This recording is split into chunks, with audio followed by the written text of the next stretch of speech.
Hey everyone, welcome back to my channel. So by the time you're seeing this, it will be September. So basically autumn has started. I'm still waiting for the autumn weather, but I'm just embracing that the leaves are going to be turning brown, it's going to be chilly, and I'm going to be in a very good reading mood. So in this video, I would like to tell you about the books that I'm very excited to read during autumn, or like hopefully read, and just what kind of reading mood I'm in, what type of books I'm interested in picking up, and let's just take a look at some of my most anticipated reads.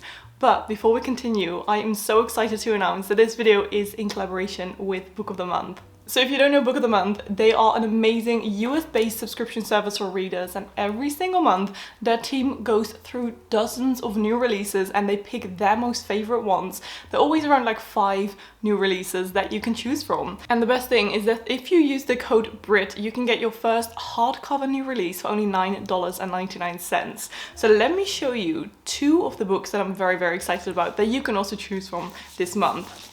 These two. The first one is called Other Birds, written by Sarah Edison Allen. I was very obsessed with this cover, it's so pretty. It says, from the acclaimed author of Garden Spells comes an enchanting tale of lost souls, lonely strangers, secrets that shape us, and how the right flock can guide you home. And then we've also got The Fortunes of Jaded Women, written by Carolyn Hone. And here it says, everyone in Orange Country's Little Saigon knew that the Duong sisters were cursed. I'm very excited about both of these, so I might pick up one of these too in autumn. So Book of the Month is a completely risk-free service, so if you would like to skip a month, that is absolutely no problem. You will not be charged and you can just start whenever you want again. But please do keep in mind that they currently only ship to the US. However, the majority of you that are watching are from the United States, so many of you can enjoy this offer. So again, don't forget to use the code BRIT to get your first book for $9.99. But now let's continue to some of my most anticipated autumnish books to read. Okay, the first one is a very obvious one. It is called Autumn by Ellie Smith. You've probably seen all these books around, like autumn, summer, winter, and spring.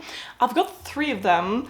I believe I haven't got summer, which is okay because summer is just ending. Absolutely obsessed with this cover, by the way. It says, Daniel is a century old. Elizabeth, born in 1984, has her eye on the future.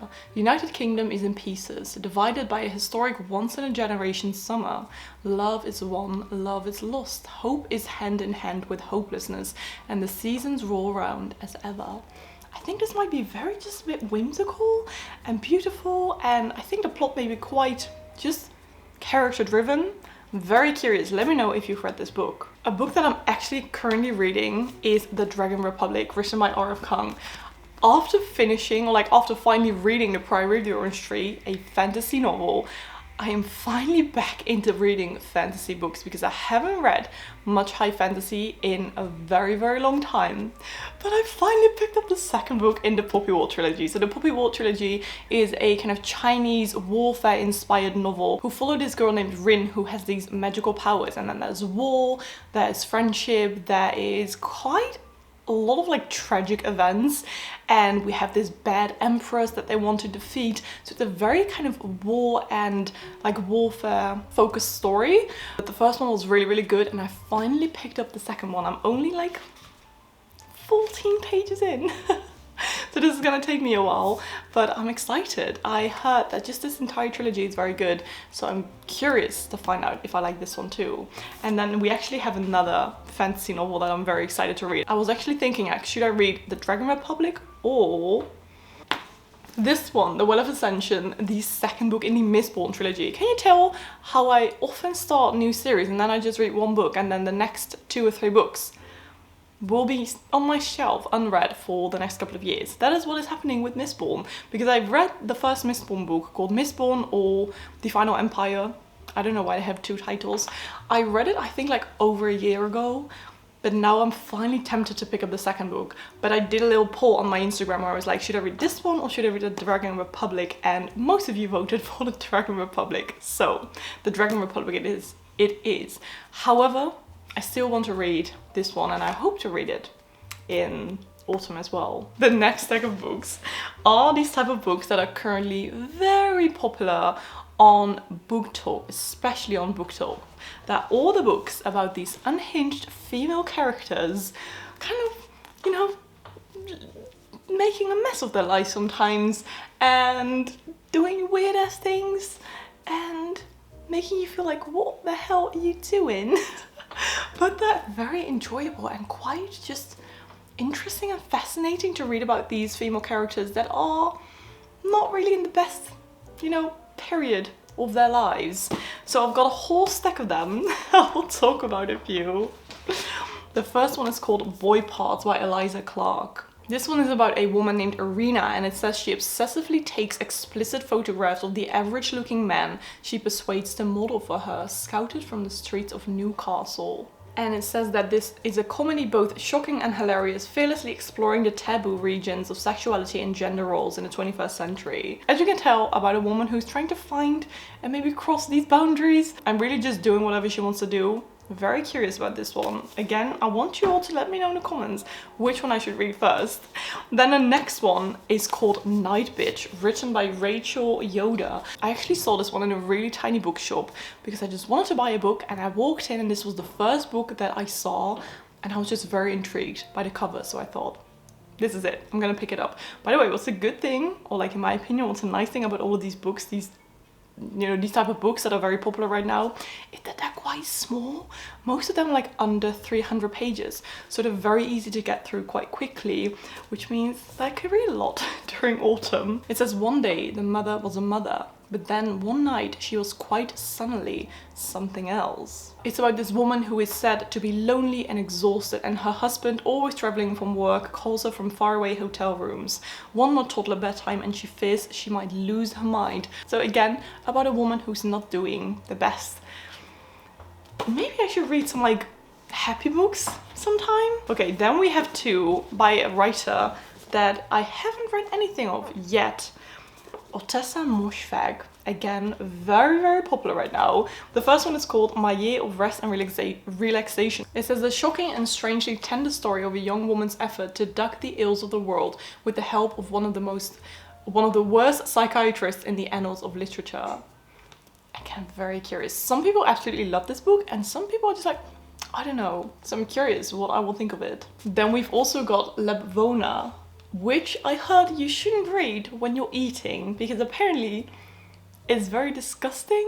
Okay, in a village buffeted by natural disasters, a motherless shepherd boy finds himself part of a power struggle that puts the community's fate to a savage test. It's a very, very long description. I think I might just go into not really knowing what to expect, but I'm expecting weirdness and disturbing things, so we'll see if I'm right. Okay, let's just talk about a different book for a change. I need to talk about this one, which I need to read because it's been on my shelf for so long and I'm so excited for it, but I still haven't picked it up. It's Andy Weir's Project Hail Mary. So if you've been following my channel for a while, you may know that I really, really love The Martian by Andy Weir, and I just like sci-fi very, very much. I just haven't read it in a very long time. And this is his latest novel, which is written a year ago, so it's not too bad. But I still haven't picked it up, and people are telling me that it's better than The Martian, so I need to pick it up.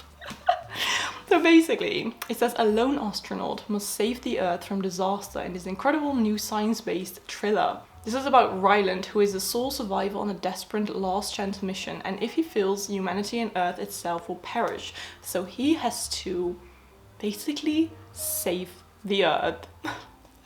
I need to read this bloody book. Oh my goodness, I'm going to do it. Okay, next up we have Dolly Alderton's Ghost. So recently I found out about Dolly Alderton and I read her memoir, Everything I Know About Love, which I absolutely loved. So basically Dolly Alderton is this 30-something woman from London, and she just talked about her, like this is in her memoir, she just talked about her life in her 20s with love and friendship and work and living and, you know, struggles and money. And I felt like I could relate to her in so many ways. Like some things were a bit extreme, to be honest, but I could relate to her in so many ways. So I was like, oh my god, you're a very cool woman. So apparently she also wrote a fiction novel called Ghosts, and I'm excited to read it. It says everything gets easier in your 30s, right?